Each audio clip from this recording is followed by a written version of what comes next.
வாழ்க வளமுடன். அன்பர்களுக்கு கனிவான கவனத்திற்கு ஒரு நினைவுகள். அருத்தந்தை வேதாத்ரி மகரிஷி அவர்கள் தனி மனிதன் அமைதி பெறுவதற்காக உடல் நலத்திற்கு உடற்பயிற்சி, உயிர் வளம் பெற காயகல்ப பயிற்சி, மனம் அமைதி பெற அகத்தவம் மற்றும் மகத்தாய்வு பயிற்சிகளை அளித்துள்ளார்கள். இத்தகைய சிறப்பான மனவளக்கலை என்னும் வாழ்க்கை கல்வியை உலக சமுதாய சேவா சங்கம் ஸ்கை யோகா இணைய வழியே 12 நாட்கள் அடிப்படை பயிற்சியாகவும் அதனைத் தொடர்ந்து 4 மாதங்கள் சான்றிதழ் கல்வியாகவும் நம் இல்லம் தேடி வந்து அளித்து வருகின்றது. இந்த சிறப்பான செய்தியினை நமது உறவுகளிடமும் நட்புகளிடமும் பகிர்ந்து அனைவரும் உடல் நலத்துடன் ஆரோக்கியமாக அமைதியாக வாழ நம்மால் ஆன சிறு உதவியினை செய்வோம். மகரிஷியின் கனவா உலக அமைதிக்கு நம்மால் என்ற சிறு தொண்டினை செய்து குருவின் கனவினை நினைவாக்குவோம். மேலும் விவரங்களுக்கு kundaliniyoga.edu.in என்ற இணையதளத்திற்கு செல்லவும். வாழ்க வளமுடன். தவத்தினை தொடர்ந்து சிந்தனை உரை. இன்றைக்கு நமக்கு சிந்தனை உரை பிறவி பயன். வாழ்க வளமுடன். தெளிவு குருவின் திருமேனி காண்டல், தெளிவு குருவின் திருநாமம் செப்பல், தெளிவு குருவின் திருவார்த்தை கேட்டல், தெளிவு குரு சிந்தித்தல் தானே பிறவி பயன். நாம் ஒவ்வொருவரும் வந்த நோக்கம், மனித பிறவியின் நோக்கமே இறைநிலை உணர்ந்து பிறவி பயனை அடைய வேண்டும் என்பதுதான். எனவேதான் பிறவி பயனை 2ஆக பிரித்தார். பிறவி, பிறப்பு. பயன் என்பது உண்மையான நோக்கம், உண்மையினை நோக்கமாக கொள்ளுதல். எப்பொழுது அந்த நோக்கத்தை அடைய முடியும்? மனிதன் தனது 6வது அறிவை பயன்படுத்தி தனக்குள் இருக்கும் இறைநிலையை உணரும் போது. மகரிஷி இதை அறிவாய் நிலைத்து வாழும் நிலைதான் பிறவி பயன். அதாவது நாம் அறிவு பேரறிவோடு இணைவதாகும் என்கிறார் திருமூலர். தன்னை அறிய தனக்கொரு கேடில்லை, தன்னை அறியாமல் தானே கெடுகின்றான் என்கிறார். பிறவி என்ற சொல் பிற பிளஸ் வி என்று பிரியும். வி என்பது காற்று அல்லது பறவை என்றும் பொருள்படும். பறவையானது ஒரு கூட்டில் இருக்கும். அந்த கூடு சிதைந்தாலோ அல்லது சிதைக்கப்பட்டு விட்டாலோ அது கூடோடு சிதையாமல் வேறு ஒரு இடத்துக்கு பறந்து ஒரு கூட்டை உருவாக்கி கொள்ளும். இதில் பிற என்பது வேறு ஒரு கூடு, வேறு உடல். வி என்பது பறவை. ஒரு பறவை வெவ்வேறு கூடுகளுக்கு பறப்பது போல உயிரானது வெவ்வேறு உடல்களில் சென்று சேர்ந்து இருப்பதை தான் பிறவி என்று குறிப்பிடுகிறோம். திருமூலர் பெறுவதற்கு அரிய பிறவியை பெற்றும் பெறுவதற்கரிய பிரானடி பேணார், பெறுவதற்கரிய பிராணிகள் எல்லாம் பெறுவதற்கறியாதோர் பேரிழத்தோரே என்கிறார். புத்தர் ஒரு முறை தன் சீடர்களை நோக்கி ஒரு மனிதனின் வாழ்நாள் எவ்வளவு காலம் என்றார். சீடர்களில் ஒருவர் 70 ஆண்டுனார், ஒருவர் 100 வருஷம் அப்படின்னார், மற்றொருவர் 120 ஆண்டுகள் என்றார். புத்தர் எல்லா பதில்களையும் கேட்டுவிட்டு அமைதியாக ஒரே ஒரு மூச்சு என்றார். சீடர்கள் ஒரே ஒரு மூச்சு மட்டும்தானா என்றனர். அப்படி அல்ல, வாழ்வு ஒரு கணமே, ஒவ்வொரு கணமாக வாழ வேண்டும். ஒவ்வொரு கண பொழுதிலும் முழுமையாக அதாவது வாழ வேண்டும் என்றார். சிலர் நேற்றைய பொழுதிலேயே வாழ்கின்றனர், நேற்றைய நிகழ்வுகளையே மூழ்கி இறந்த காலத்திலேயே வாழ்கின்றனர். சிலர் அறியப்படாத எதிர்கால கனவின் இயக்கத்தில ஒரு தெளிவில்லாமல் வாழ்கின்றனர். இவ்வாறு வாழ பழகி கொண்டவர்கள் நிகழ்காலத்தை இழந்து விடுகின்றனர். ஒருவர் இறந்த கால நிகழ்வுகளை எண்ணி அசை போட்டால் வாழ்வு எவ்வாறு மகிழ்ச்சியாக இருக்கும்? எத்தனை முறை எண்ணி பார்த்தாலும் நடந்ததை மாற்ற இயலுமா? விழிப்பு நிலையிலேயே மயக்கத்துடன் இருப்பதை மயக்க நிலையில் ஐயுணர்விலேயே மயங்குகிறார். எனவே மனிதனாக பிறந்து விட்டதாலேயோ பிறவி பயனை அடைய இயலாது என்கிறார். ஒருவர் தன் பயணத்தின் போது தனது மூட்டைகளை கீழேயே வைக்கல, தலையிலேயே சுமந்துட்டு இருக்காரு அப்படின்னா வாழ்க்கை என்னும் நீண்ட பயணத்தில் சுமையின்றி சுகமாக கடக்க இயலுமா? இறந்த கால சுமைகளை இறக்கி வைத்து விடுங்கள் என்கிறார். மூட்டைகளை உதறாமல் மூலவனை சுமக்க முடியாது என்கிறார் ஒரு மகான். பிறவிப் பயன் என்ற கவியில் ஆசான் ஆறறிவும் அதற்கேற்ப அனுபவக் கருவிகளும் பெற்ற மாந்தர் அறநெறியில் வாழ்வதற்கு இறைநிலையை தெளிவாக உணர வேண்டும் என்கிறார். பேரற வாழ்வில் நிலைத்து இன்று வரை பெற்ற தீய வினை பதிவுகளை தூய்மை செய்து கொள்கிறார். இறைநிலை தன்மாற்ற வரலாறில் ஓர் அறிவு முதல் 5 அறிவு வரை புலனறிவாகவே உள்ள அறிவு 6வது அறிவாக மனிதனாக தன்னை அறிதல் என்ற நிலையில் பகுத்தறிவாக செயல்படுகின்றது. இதை துளசிதாசர் தன்னுடைய ராமாயணத்துல ராமர் சேது சமுத்திரத்தை கடக்க வேணும், இலங்கைக்கு போகணும். அப்ப அந்த வழிய அந்த சாகரத்தை பார்த்து கேட்கிறாரு, நீ வழிவிடு எனக்கு அப்படின்னு வேண்டுறாரு. அதோடு மட்டும் இல்லாம அப்ப என்ன சொல்றாரு லக்ஷ்மணன், அப்படியெல்லாம் கேட்டுட்டு இருக்காதீங்க, என்ன பண்ணுங்க, ஒரு அம்பு விட்டு இதை ஒரு சுருட்டு சுருட்டிடுங்க அப்படிங்கிறாரு சமுத்திரத்தை. அப்ப விபீஷணர் வராரு, அப்படி எல்லாம் இல்ல, உங்களுடைய மூதாதையர் சாகர் தான், அவரை போய் அவங்கள்ட்ட வேண்டுங்க, நீங்க எனக்கு இந்த மாதிரி வழிவிடுறதுக்கு கேளுங்க, அவரை வழி விட்டுருவாங்க அப்படிங்கிறாரு. இவரும் ராமரும் நல்லா தபஸ் பண்ணி உட்காந்து நல்லா வழிவிட வேண்டி கேட்கிறாரு. ஆனால் இந்த நீர் கொஞ்சம் கூட பாத விடல. உடனே ராமபிரானுக்கு கோபமே வராத ராமபிரானுக்கு கோபம் வந்துருது. உடனே என்ன பண்றாரு, அம்பை எடுத்து லக்ஷ்மணன் சொன்னதுதான் கரெக்டுன்னு அம்பை எடுத்து விழுத்து அந்த சாகரத்துல விடுறதுக்கு பாக்குறாரு, அந்த சமுத்திரத்துல. அப்ப சமுத்திரத்துல இருக்கிற அந்த அன்னை வெளியில வராங்க, சமுத்திர தேவி வெளியில வந்து சொல்றாங்க, இந்த நீங்கள் வேண்டியபடி இந்த பாதையை வகுத்து தர முடியாது, ஏனெனில் உள்ள இருக்கும் உயிரினங்கள் பாதிப்பு ஏற்படும் தானே, அதுக்குள்ள இருக்கிற சமுத்திரத்துக்குள்ள இருக்க திடீர்னு ஒரு பாதை அமைச்சா அதுக்குள்ள இருக்கிற உயிரினங்கள் பாதிப்பு ஏற்படும். அதனால் நீங்கள் நினைத்தால் வேறு உபாயத்தை ஏற்பட முடியும். அதாவது சமுத்திரத்தினுடைய வேலை இது மட்டும்தான், அதை தாண்டி கடந்து செய்ய முடியாது. ஆனா மனிதனாக இருக்கக்கூடிய பகுத்தறிவோடு கூடிய நிலையில என்ன பண்ணலாம் அப்படின்னு சொல்றாங்க. அந்த சமுத்திர தேவி சொல்றாங்க, சமுத்திரராஜன் அந்த சொல்றாங்க. அப்ப சொன்ன உடனேதான் இவங்க என்ன பண்றாங்க, அந்த மிதக்காத அந்த கல், அதை மிதக்கக்கூடிய அந்த கல்லை எடுத்து அந்த சமுத்திரத்துல ஒரு பாதை அமைக்கின்றார்கள். அது 5 அறிவு வரைக்கும் குணமாக தன்மையாக இருக்க அறிவு 6வது அறிவு நிலையில்தான் இன்பம், துன்பம், அமைதி, பேரின்பம் என்ற நிலையில் பகுத்து பார்க்கும் அறிவாக செயல்படுகிறது என்கிறார். 6 அறிவாக வாழ் மனிதர் அதற்கு ஏற்ப பொருத்தமுள்ள பேரு உண்மை பொருள் உணர்ந்து பிறவி பயனை பெற்று விட்டேன் என்கிறார் நமது ஆசான் அவர்கள். மனித மனம் எப்பொழுதும் ஆதாயத்தை தேடும் முயல்புடையது இல்லையா? ஆதலால் இந்த பிறவியினால என்ன பயன் என்பதை அறிந்து கொள்ளவே மனம் விழையும். பிறவி பயன் என்பது மனித பிறவியின் நோக்கத்தை வாழும் காலத்திலேயே நிறைவேற்றிக் கொள்வதே ஆகும்.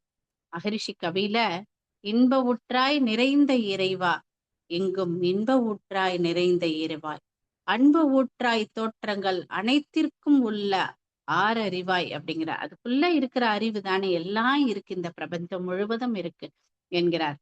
மகரிஷி போன்ற இறை சாதனையாளர்கள் பலரும் பிறவி பயன் பற்றி கூறியுள்ளார்கள். அவர்கள் கூறியதெல்லாம் காரைக்கால் அம்மையார், பிறவாமை வேண்டும் மீண்டும் பிறப்பு உண்டோல், இரவாமை உன்னை என்றும் மறவாமை வேண்டும் என்கிறார்.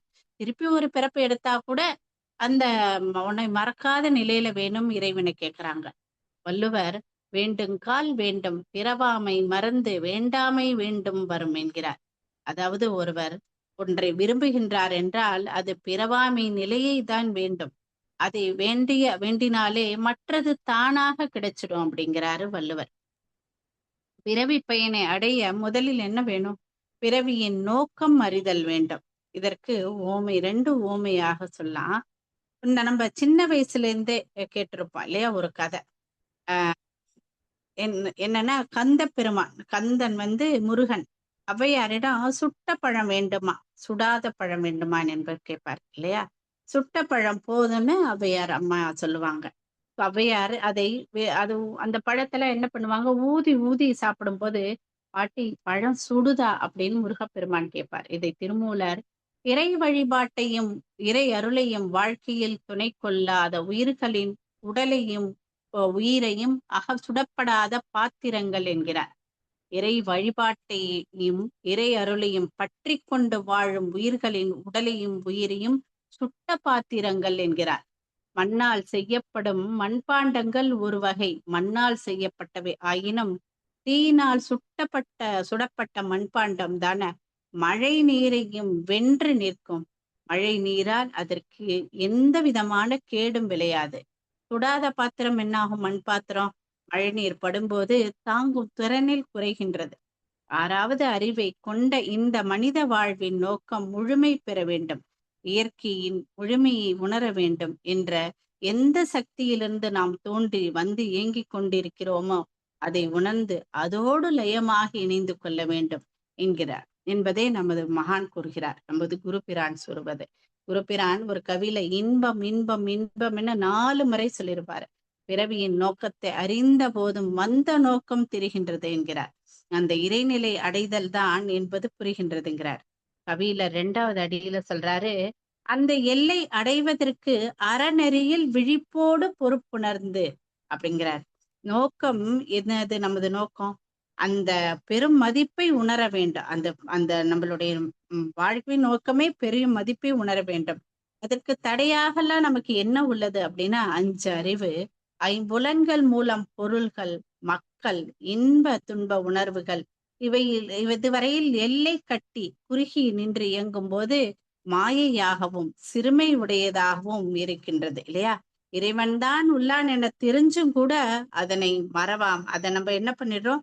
அதனை மறந்துடுறோம். இறைநிலையை மறந்துட்டு பழகி அந்த அதிலேயே பழகி கொள்ள வேண்டும் இல்லையா? அந்த இறைநிலை தான் நம்ம கிட்ட இருக்குங்கிறத மறந்து பழகிடுறோம். அந்த பேராற்றலை மறவாத விழிப்போடு உலக வாழ்க்கை நடத்தும் போதுதான் பற்றி நிற்பதிலும் பற்றின்மை என்ற தகமை மனிதனுக்கு வரும். கடமை உணர்வோடு அளவு முறை அறிந்தும் விழிப்போடு இப்பற்றுக்களை வளர்த்தும் காத்தும் கொள்ள வேண்டியது பிறவி பயனை எய்த அவசியமானது என்கிறார். ஆனால் அனுபவ கருவியினால் பெற்ற மாந்தரை திருமூலர் என்ன சொல்றாரு? உற்ற அறிவு 5ம், உணர்ந்த அறிவு 6ம் 7ம், கற்ற அறிவு 8ம், கலந்த அறிவு 9ம், பற்றி 10ம் பலவகை நாழிகை அப்படிங்கிறாரு. அதாவது அற்றது அறியாது அழிகின்றவாறே என்கிறார் திருமூலர். அதாவது உற்ற அறிவு 5, மெய்வாய் கண் மூக்கு செவி என 5 புலன்களில் வழிய அறிந்த அறிவு 5. இவ்வாறு புலன்களால் உற்ற அறிந்த பெற்ற இதெல்லாம் வகைப்படுத்தி மனதில வாங்கி கொண்ட வகையில் அறிவு 6.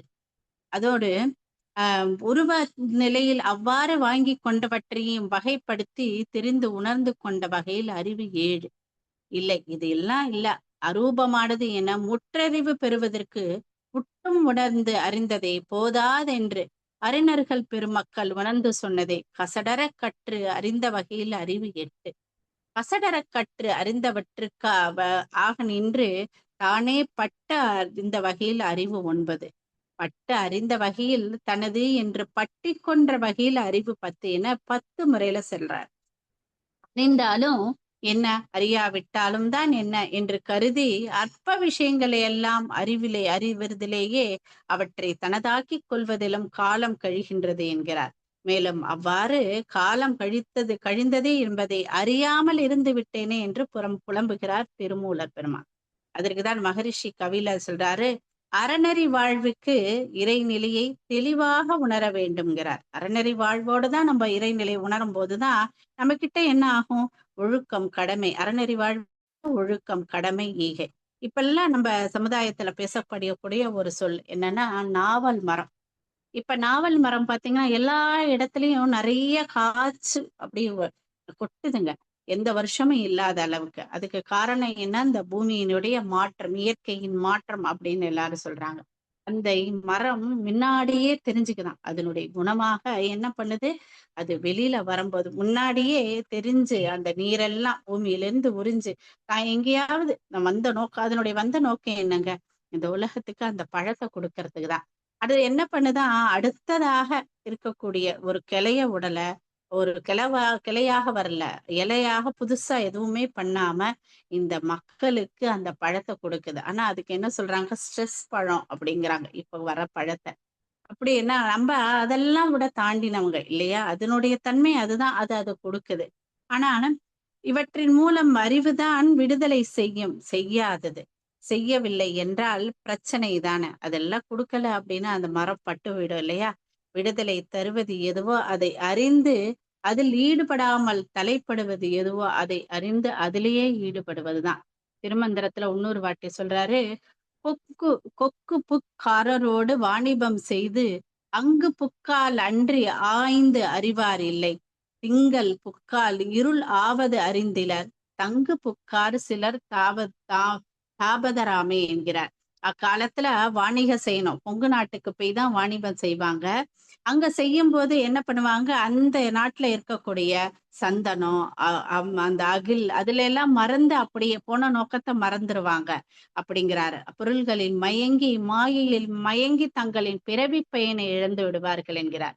அப்படின்னா வியாபாரம் செய்ய போனா கூட என்ன ஆன்மீக அனுபவ மாற்றமாகவே இருக்க வேண்டும். இந்த மயக்கத்தை உடைத்து தங்களின் அறிவை இறைவனோடு செலுத்தி நிற்பவர்களே தான் உண்மையான தபசிகள். அவர்களை தாபதர் என்கிறார். அதாவது எனவே வாழ்வில் திளைக்க இன்று வரை பெற்ற தீய வினை பதிவுகளை தூய்மை செய்து கொள்ள வேண்டும். மூலமே பிறவி தொடரை கழிக்க முடியும். பிறவி தொடர்தானே பிறவி பயன். மக்களின் நமது வினைப்பதிவாக வருகின்றது இல்லையா? வினைப்பதிவே தேகம் கொண்டாய் அப்படிங்கிறாங்க. பெற்றோர்களின் வினைப்பதிவு தான் நாம். அதை அனுபவிக்க கழிக்கவே ஆன்மா பிறவி எடுத்துள்ளது. வினைப்பதிவியாகிய கடல் தான் வாழ்வு. படகு செலுத்துபவர் படகோட்டி நீரை தள்ளி அந்த நீரை வழிவிடுற மாதிரி தள்ளி தள்ளி துடுப்புகளை இயக்கி கொண்டே இருக்கிறார். கொஞ்ச நேரம் ஆச்சுன்னா அது அப்படியே பண்ணிட்டு இருக்கும் போது என்ன ஆகும்? கை வலிக்கும், தோள்பட்ட வலிக்கும், முதுகு வலி ஏற்பட்டு துன்பப்படுவர். அது போலதான் பிறவி பெருங்கடலை கடக்க உதவும் போது நம்மளுக்கு என்ன வரும்? உடல்ல நோய், மனதுல குழப்பம், வாழ்க்கையில சிக்கல் ஆகியன. ஆனா அவர் படகோட்டி அப்படியே விட்டுறாரா? அது அப்படியே விடல. அந்த கரை சேர்ற வரைக்கும் போறாரு. அது போல வினைப்பதிவுகளை வெளியே நம்ம கிட்ட இது மாதிரி வந்தா கூட உண்மையை உணர்ந்து கொள்பவர்கள் தனக்கு தனது சந்ததியினருக்கும் நல்ல வினைகளையே சஞ்சித கர்மாவாக கொடுத்து உதவுவதுதான் அவர்கள் இயற்றும் தவம் ஆரமும் என்கிறார் நமது ஆசான். அதை திருமூலர் இன்னொரு சொல்றாரு, திளைக்கும் வினைக்கடல் தீர்வுறு தோணி இழப்பினை நீக்க இருவழி உண்டு. கிளைக்கும் தனக்கும் மக்கேடில் முதல்வோன் வினைக்கும் தவம் மரம் ஆற்றுவோமாவே அப்படிங்கிறார். இவ்வாறு பிறவாத நிலைக்கு ஆன்மா உயர்வதே பிறவி பயன் என்று அறிந்து கொள்ள வேண்டும். நம்மிடம் யாராவது இந்த பயிற்சியெல்லாம் நம்ம செய்யறோம்ல, யாராவது என்ன சொல்லுவாங்க, இதுல என்ன பலன் நீ கண்ட அப்படின்னு கேட்பாங்க நம்ம கிட்ட. எல்லார்ட்டையுமே பெரும்பாலானர் கேட்டிருப்பாங்க நமது பயிற்சிகளை. அவங்கள்ட்ட நம்ம இப்பெல்லாம் விளக்கினாலும் உங்களுக்கு சொல்ல முடியாது.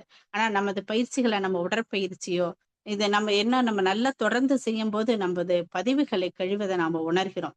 மேலும் உடற்பயிற்சியே ஒரு தவமாகவும் அதை காயக்கல்பம் அதோடு அகத்தவம் அகத்தாய்வு தொடர்ந்து செய்வதால் சஞ்சித கர்மாவையும் அதோடு நம்ம 3 வயசுல இருந்து இப்ப வர செஞ்ச பதிவுகளையும் நம்மளால கழிச்சிட்டு நம்ம குழந்தைங்களுக்கு இந்த இன்னும் நல்ல பதிவாக தரும் இல்லையா? இதை தவறு செய்யக்கூடாது அப்படிங்கிற தவறு செய்யும் போதே மனது என்ன ஒரு விழிப்பு நிலைக்கு வந்துவிடுது. தவறு செய்யக்கூடாது. அப்ப அந்த கழித்து அடுத்த தலைமுறைக்கு நல்ல பதிவையே கடத்துகிறோம் இல்லையா? இவ்வாறு இறை உணர்வு உணர்வதால் தானே இது நடைபெறுகின்றது நம்மளால. இதுதானே பிறவி பயன். மன தூய்மை அடைந்து இறைநிலையோடு கலப்பதே. இதை மனவளக்கலை பயிற்சி செய்யும் போது தெரியும். ஒவ்வொரு மனிதனிடம் ஆனால் பயிற்சி செய்யாத மனிதனிடம் பொதுவாக என்ன சொல்லுவாங்க, இந்த உண்மையில் நம்பிக்கை இருக்கிறதோ இல்லையோ, இந்த அடிப்படையில் தான் ஒவ்வொருடைய வாழ்க்கையிலுமே அமைகின்றது. இதை உணராத போது என்ன ஆகுது? ஒரு சின்ன கதைங்க இதுக்கு. ஒரு மான் என்ன பண்ணுதான், அடர்ந்த காட்டுல ஒரு கஸ்தூரி மான் வாழ்ந்து வந்தது. அதன் உடல்ல விசித்திரமான அம்சம் ஒன்று இருந்தது. அதனுடைய உடல் அது வயிற்று பகுதியிலிருந்து நல்ல ஒரு நறுமணம் வீசிக்கொண்டே இருந்தது. ஆனால் அந்த மானுக்கு அந்த வாசனை தனது உடலில் இருந்துதான் வருகிறது என்பது தெரியாது. ஒரு நாள் காடு முழுவதும் தெய்வீகமான நல்ல நறுமண வாசனை. அந்த வாசனையால் ஈர்க்கப்பட்ட மான் என்ன பண்ணுது, இந்த எப்படியாவது இந்த வாசனைய நம்ப எங்கேருந்து வருதுன்னு தெரிஞ்சுக்கணும். அத நம்ப கண்டுபிடிச்சே தீரணும்ன்ட்டு என்ன பண்ணுது, காடு, மலை, மேடு, பள்ளம் எல்லாத்துலயும் ஏறி முட்டி மோதி எல்லா இடத்துலயும் தேடி உடம்பு ஃபுல்லா காயமடைஞ்சு ஒரு நாள் படுத்துருது. அதனுடைய இறுதி நேரம் வந்துருது. அப்பதான் அப்பவும் அதால வாசனைய கண்டுபிடிக்க முடியல. அப்ப இறுதியில படுக்கும்போது அது நல்லா மூச்சு விடுறது சிரமப்படும்போது, நல்லா மூச்சு இழுத்து பாக்குது. அதனுடைய மேனியிலிருந்தே ஒரு வாசனை வருது. அதனுடைய தொப்புல இருந்தே வாசனை வருதா, அப்பதான் அது உணர்ந்தது. அப்போது புலம்பியதான் அந்த மான். நான் இத்தன நாள் நமக்குள்ளாகவே இருந்த இந்த தெய்வீகத்த, இந்த ம ம வாசனைய ரகசியத்தை உணராமல் விட்டு விட்டேனே! அப்படின்னு. எங்கெல்லாம் தேடி போனோம் அப்படின்னு. அப்ப தன்னிலை, இறைநிலையைப் பற்றி அறியாதபோது மான் மாதிரி. மான் தான் மனிதன், காடு, உலக இன்பங்கள், நறுமணம் பிறவிப் பயன், இறைநிலை. அரூபமாக உள்ளதை உரூபமாக உணர்ந்த உருவ நிலையில உணர்ந்து தேடிட்டோ இருக்கோம் இல்லையா? அப்போதுதானே பற்றிய பயமே நமக்கு ஏற்படுது. ஆனால் நம்ம நல்ல பயிற்சி செய்து அகத்தாய்வு, மன தூய்மையை, வினை தூய்மையும் பெறுகின்றோம் இல்லையா? பிறவி பயனில் உறவுகளில் உண்மை நிலை அறிதல் வேண்டும் என்கிறார் மகரிஷி. இது அப்படியே இருந்துடக்கூடாது அப்படிங்கிறதுக்கு. உறவுகளில் உண்மை நிலை உணர்ந்த ஆற்றி உயர்வான துறவு நிலை உணர்ந்த போதும், துறவு நிலை முடிவாக பெற்ற போதும் தூய்த்த பேரின்பம் எவ்வாறு உரைப்பேன் என்கிறார் நமது குரு. உண்மை நிலை என்பது கற்பனைக்கு மாறான நிலை. உணர்ந்து என்றால் புரிந்து கொள்ளுதல், ஆற்றி என்றால் கடமை நிறைவேற்றல். துறவு என்றால் நீக்குதல், கைவிடுதல். அதாவது பற்றற்ற நிலையில் வாழ வேண்டும் என்கிறார். ஆனால் கடமை மறவாத நிலையில். ரமண மகரிஷி அவருக்கு அவருடைய தாய் கடைசி காலத்துல ரமணருடைய ஆசிரமத்துல வந்து தங்கிட்டாங்க. மகரிஷிக்கு சமையல் செய்து போடுவதற்காகவே சமையல் கூடாரத்திலே இருந்துட்டாங்க அவருடைய தாய். அந்த தாயோடைய கடைசி நேரத்துல ரமணர் என்ன பண்ணாராம், அவருடைய மடியில அவங்க தாயாரை போட்டு அவரு ரொம்ப ஒண்ணும் பாசமாலாம் ஒண்ணும் பண்ணல அவரு. ஆனால் தன்னது கடைசியாக செய்ய வேண்டிய கடமையும் செய்து முடித்தாராம். இதை மகரிஷி இல்ல அப்படி இருக்கும்போது தானே வாடும். உறவு என்றால் சொந்தம், தொடர்பு, பிணைப்பு என்று பொருள். உறவு என்பது மனிதர் மட்டுமல்ல, அது எல்லா பொருள்களோடும் ஏற்படும் தொடர்பு. உறவிலே கண்ட உண்மை நிலையே தெளிவு என்கிறார் நமது ஆசான். ஒரு நிலையோ தன்மையோ இல்ல புரிந்து கொள்ளலாம். ஆற்றி என்றால் கடமை நிறைவேற்றுதல், உயர்வான மதிப்பில் கூடுதலாக பொருளாகின்றது. துறவு நிலை அறமாகி நல்லவை சேர அல்லதை நீக்கிய நிலை. இல்லறம், அதுதானே நம்ம இல்லறத்துல நம்ம பண்றோம். பிளஸ் அறம். இல்லறத்தில் அறம் காக்க நல்லதையே செய்து வர வேண்டும். அதன் பயனாகிய வீடு பேற்றனை அடைய முடியும் என்கிறார் நமது ஆசான். இதை மகரிஷி ஒரு கவையில பல ஆயிரம் பிறவி எடுத்து பாவப்பதிவுகளை ஒரு பிறவி காலத்தில் மாற்றி நலமடைந்து மனிதனாகி தெய்வமாகி உள்ள நல்ல வாய்ப்பு, ஆற்றல் இவை நமக்களித்த இயற்கை. நில உலகில் மனிதனிடம் அமைந்துள்ளன. உண்மை நேர்முகமாய் கருமைய தூய்மை உணர்ந்தாற்றி பலனடைய அகத்தவத்தால் பரமுணர்ந்து அறத்தின் பாதையிலே ஒத்தும் உதவியும் வாழும் முறை போதும் என்கிறார் நமது ஆசான் இல்லையா? எண்ணிலடங்கா பிறவி எடுத்து வந்திருக்கோம். அறியாமை. ஆனா இதுல என்ன பண்ணிட்டோம்? அறியாமை, அலட்சியம், உணர்ச்சி வயம் என்ற நிலையில் செயல்பட்டு பொருள், புகழ், அதிகாரம், புலனின்பம் என்று நான்கிலேயே மூழ்கி உலக பற்றுகளில் ஏற்பட்ட ஆன்ம கலங்கங்களை, பாவ பதிவுகளை ஒரே ஒரு பிறவில நம்ம நீக்கிக் கொள்ள முடியும். அதற்கான வாய்ப்பை தான் சூழ்நிலை, இயற்கை நமக்கு ஏற்படுத்தி கொடுத்துள்ளது இல்லையா? நில உலகத்துல வாழும் போதே அதையும் நமக்கு கொடுத்துள்ளது. அகத்தவத்தின் மூலம் இறை உணர்வு நிலையில் அறநெறியில் வாழும் போது பழைய பாவ வினை பதிவுகளையும் கூட மாற்றி அமைத்து அருமைய தூய்மை செய்து கொண்டு தொடர்பு கொள்ளும் பொருள்கள், உயிரினங்களோடு பிணக்கின்றி இணக்கத்தோடு நம்மளால வாழ முடியும் இல்லையா? அந்த வாழ்க்கை தானே நமது ஆசா நமக்கு கொடுத்துள்ளார். மகரிஷியிடம் ஒரு அன்பர் வந்து கேட்டாராம், இந்த துறந்தால்தான் ஞானம் வரும் அப்படின்னு சொல்றாங்களே அப்படின்னு. அதுக்கு மகரிஷி சொன்னாரா, சரி அப்படின்னா வாங்கப்பா நம்ம 2 பேருமா போலாம் அப்படின்னாராம். சரி எங்க போலாம்? 2 நாள் கழிச்சு வாங்கினாராம். 2 நாள் கழிச்சு அந்த அன்பர் வந்தாராம். வந்தபோது மகரிஷி கேட்டாராம், சரி நம்ம போலாம், ஆனா அடுத்த வேளை சாப்பாட்டுக்கு எங்க போலாம் அப்படின்னு. இப்படியே எத்தனை நாள் வெளியில வாழ்ந்து சாப்பிட முடியும் அப்படின்னாராம். அது அப்பதான் அந்த அன்பருக்கு புரிஞ்சுதான். அப்ப அந்த மாதிரி இல்லாம நம்ம வாழ்கிற வாழ்க்கையிலே குடும்பத்துல இருந்தே அமைதியோடு வாழ முடியும். அப்படின்னா அதுக்கு நமக்கு நல்ல பயிற்சி அளித்து விட்டார் இல்லையா? அது அது இன்று அப்பதான் மகரிஷி சொல்றாரு. இப்பதான் இது உணர்ந்து நம்ம வாழும்போதுதான் மகரிஷி கவி என்ன சொல்றார்? இன்று நான் நிறைவு பெற்றேன் இறைவா, இன்று நான் நிறைவு பெற்றேன் என்று கவி எழுதினார் இல்லையா மகரிஷி? அந்த அவர் குடும்பத்துல இருந்துதான் நமக்கு கொடுத்தாரு இல்லையா? இவ்வாறு அமைதியாக வாழும்போதுதானே இறைநிலை காட்சியா நமக்கு பயமாகின்றது. மனிதன் உண்மை பொருளை உணர்ந்து விட்டால் பிறவி பயன் அடைந்ததாக. பேரின்ப ஊற்று என்ற தலைப்புல மகரிஷி உன்னிலே நான் அடங்க என்னுள்ளே நீ விளங்க உனது தன்மை ஒளிர எனதுள்ளம் தூய்மை பெற்றேன் என்றார். இன்னும் வேறென்ன வேண்டும் விப்பேறு பெற்ற பின்னர் எடுத்த மனித பிறப்பி எழுதியதே முழுமை என்கிறார் மகரிஷி. மகரிஷி இவ்வாறு பிறவி பயனை பெற்றதாக கூறுகிறார். நாமும் அவர் கொடுத்த வழியில நம்ம வாழும்போது, நமது மகான் கொடுத்த பாதையில நம்ம கடக்கும்போது இந்த பிறவி நோக்கத்தை அடைய வேண்டும் என்றால் எவர் ஒருவர் குருவை மதித்து ஒழுகினாலும் குரு உயர்வு மதிப்போரை தப்பாது தரத்தில் உயர்த்தி பிறவி பயனை நல்கும். அதற்கு நமக்கு தவறாது இந்த பயிற்சி அகத்தாய்வு, அகத்தவம், மௌனம் எல்லாம் அப்படி நம்ம செய்யும் போது வாழும்போது நமது கருமையை தூய்மை பெற்று வாழும் காலத்திலேயே இறைநிலை பயணத்துல நம்ம எடுத்த பிறவியை பயனை வாழும் போதே நம்ம முழுமையா அனுபவிச்சு வாழ முடியும். எப்படி குடும்பத்தில் அமைதியோடு, சமுதாயத்தில் ஒற்றுமையோடு, தான் தனதுன்னு அப்படின்னு இல்லாம இந்த எல்லோரோடையும் பிணக்கின்றி வாழும்போது அந்த பிறவி பயன் நாம் வந்த நோக்கம் முழுமையாகப்படும் என்று கூறி இத்தனை நேரம் செவிமடுத்த அனைத்து அன்பு வளங்களுக்கும் எனது நன்றிகளையும் வாழ்த்துக்களையும் தெரிவித்துக் கொள்கிறேன். நன்றி. வாழ்க வையகம், வாழ்க வையகம், வாழ்க வளமுடன். வாழ்க வளமுடன். நன்றி அம்மா, சிறப்பான சிந்தனை. பிறவி பயன் என்ற தலைப்புல வாழ்வின் நோக்கத்தை பத்தி சொன்னீங்க. வாழ்வின் நோக்கமே இறைநிலையை உணர்வது. இப்ப கடந்த காலம் எதிர்காலத்துல எல்லாம் இல்லாம நம்ம நிகழ்காலத்துல இருந்தோம் அப்படின்னாலே நம்மளுடைய வாழ்க்கையில நம்ம என்ன செய்யறோம், என்ன விஷயம் நடக்குது அப்படிங்கறது நம்மளால புரிஞ்சுக்க முடியும். சோ அப்பதான் உடலும் மனமும் நல்லா இருக்கும். இப்ப பிறவி பயனுடைய நோக்கத்தை பத்தி யார் யாரெல்லாம் சொல்லியிருக்காங்கன்னு நிறைய உதாரணங்கள் சொன்னீங்க.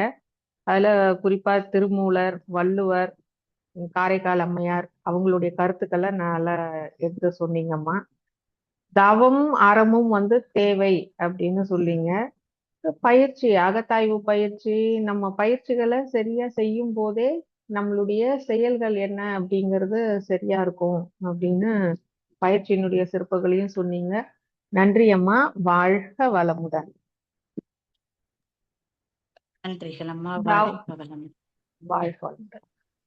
தவமும் சிந்தனையும் வழங்கிய பேராசிரியர் அருள்நிதி வனஜா வைத்தீஸ்வரன் அம்மா அவர்களும் மற்றும் ஒவ்வொரு நாளும் நிகழ்வுகள் சிறப்பாக நடக்க பின்புலத்திலிருந்து அருட்தொண்டாற்றி வரும் அனைத்து அன்பு உள்ளங்களும் அவர்தம் அன்பு குடும்பங்களும் அருட்பேராற்றல் கருணையினால் உடல் நலம், நீலாயுள், நிறை செல்வம், உயர் புகழ், மெய்ஞானம் ஓங்கி வாழ்க வளமுடன், வாழ்க வளமுடன். உலக நல வாழ்த்து. உலகமெல்லாம் பருவமழை ஒத்தபடி பெய்யட்டும். உழவரெல்லாம் தானியத்தை உவப்புடனே பெருக்கட்டும். பல தொழில்கள் புரிகின்ற பாட்டாளி உயரட்டும். பகுத்துணர்வில் தொகுத்துணர்வு பண்பாட்டை உயர்த்தட்டும். கலகங்கள் போட்டி பகை கடந்தாட்சி நடக்கட்டும். கல்லாமை கடன் வறுமை களங்கங்கள் மறையட்டும். நலவாழ்வை அளிக்கும் மெய் ஞான ஒளி வீசட்டும். நம் கடமை அறவாழ்வின் நாட்டத்தே சிறக்கட்டும். நம் கடமை அறவாழ்வின் நாட்டத்தே சிறக்கட்டும். நம் கடமை அறவாழ்வின் நாட்டத்தே சிறக்கட்டும். வாழ்க வையகம், வாழ்க வையகம், வாழ்க வளமுடன். மீண்டும் மாலை 6:30 மணிக்கு தவ நிகழ்வில் இணைவோம். மன மகிழ்வோடு நிகழ்வினை நிறைவு செய்து கொள்வோம். நன்றி. வாழ்க வளமுடன்.